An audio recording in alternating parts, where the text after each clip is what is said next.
नमस्कार विद्यार्थी मित्रांनो, नर्सिंग नोट्समध्ये आपले स्वागत आहे। चा व्हिडिओ हा एका व्ह्यूअरने कमेंट करून नोट्स मागितल्या होत्या डाएटिंग ड्युरिंग प्रेग्नन्सी, तर त्याच्यावरतीच आहे। तर गर्भिणीचा आहार म्हणजे गरोदर स्त्रीचा आहार तो कोणता असावा? तर प्रत्येक गरोदर स्त्री सकस, चौरस आणि पुरेशा आहाराची नितांत गरज असते। त्यासाठी तिच्या आहारामध्ये तिच्या आवडीचा आणि सहजासहजी पचणारा, पुरेसा कॅलरीज देणारा आणि आवश्यक ते अन्न घटक योग्य प्रमाणात पुरवणारा असावा। गर्भधारणेदरम्यान निरोगी आहारामध्ये विविध खाद्य गटातील विविध पदार्थांचा समावेश होतो आणि भरपूर पाणी देखील पिणे गरजेचे असते। तर त्यामध्ये कोणत्याही फळे आणि भाज्या, विविध प्रकारच्या भाज्या, फळे चांगल्या स्तोत्रामध्ये गाजर, रताळे, भोपळा, पालक, टोमॅटो, लाल गोड मिरची, आंबा, केळी, जर्दाळू, संत्री, लाल किंवा गुलाबी द्राक्ष यांचा समावेश होतो किंवा केला जावा। आणि संपूर्ण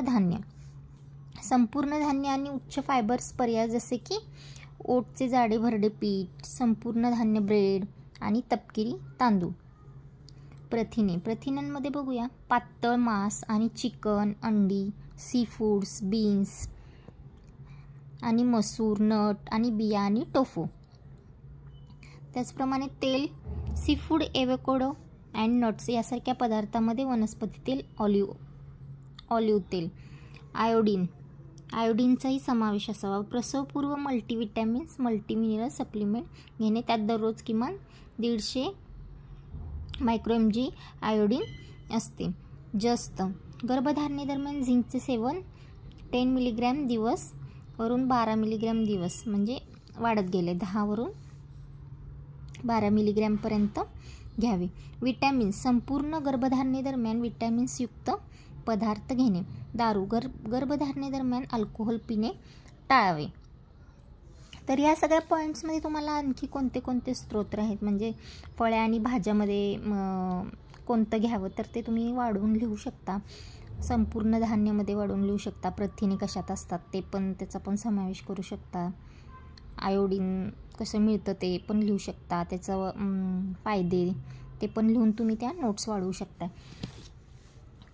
कॅफीन, चहा आणि कॉफीमध्ये कमी प्रमाणात कॅफीन सुरक्षित असल्याचे मानले जाते। म्हणजे थोड्या प्रमाणात चहा किंवा कॉफी, एकेकांना सवय असते की चहा घ्यायची, कॉफी घ्यायची, तर जास्त न घेता थोड्या प्रमाणात घेतली तरी काही हरकत नाही। प्रक्रिया केलेले आणि पॅकेज केलेले पदार्थ देखील मर्यादित ठेवावे आणि पुरेशी विश्रांती आणि व्यायाम करावा। डॉक्टरच्या सल्ल्यानुसार व्यायाम करावा। सर्वसाधारणपणे गरोदर स्त्रीला 2500 कॅलरीज घ्यावायच्या असतील तर त्यापैकी 100 ग्रॅम प्रोटीन्स, कार्बोहायड्रेट 320 ग्रॅम आणि चरबी 90 ग्रॅम द्यावी।